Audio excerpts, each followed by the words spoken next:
जालन्यातील आनवा गावात धनगर समाजाच्या तरुणावर हल्ला करण्यात आलाय। हल्लेखोर आरोपीला अटक झाली पाहिजे अशी मागणी लक्ष्मण हाके यांनी केली आहे। तर लक्ष्मण हाके यांनी यावेळी खरतर पोलीस अधीक्षकांची भेट घेतली।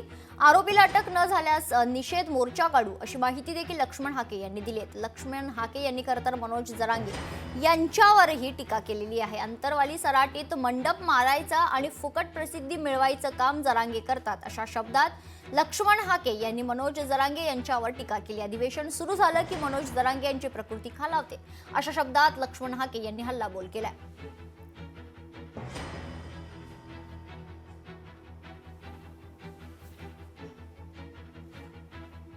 ओबीसी आंदोलक लक्ष्मण हाके आपल्या सोबत आहेत। सर, आता पोलीस अधीक्षकाची भेट घेतली आहे, काय चर्चा झाली आहे तुमची?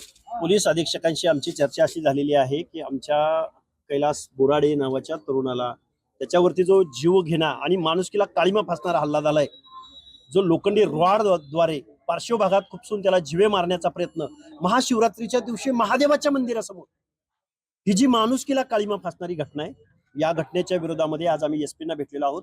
एका आरोपीला अटक झालेली आहे, पण त्या आरोपीचा भाऊ ज्याची दहशत आहे, जो उबाटा गटाचा तालुका प्रमुख म्हणून घेतो स्वतःला, जो मनोज जरांगेच्या खांद्याला खांदा लावून फिरतो, त्या माणसाला जोपर्यंत अटक होणार नाही आणि त्यांचा दहशतवाद या गावातला जोपर्यंत कमी होणार नाही, या आठवड्याभराच्या कालावधीमध्ये आम्ही मोठ्या मोर्चाचं नियोजन करत आहोत। मनोज जरांगे आज संभाजीनगरच्या हॉस्पिटलला ऍडमिट झाली आहेत, त्यांची प्रकृती खालावली। मला वाटतंय आता काय उपोषण वगैरे काही नाही।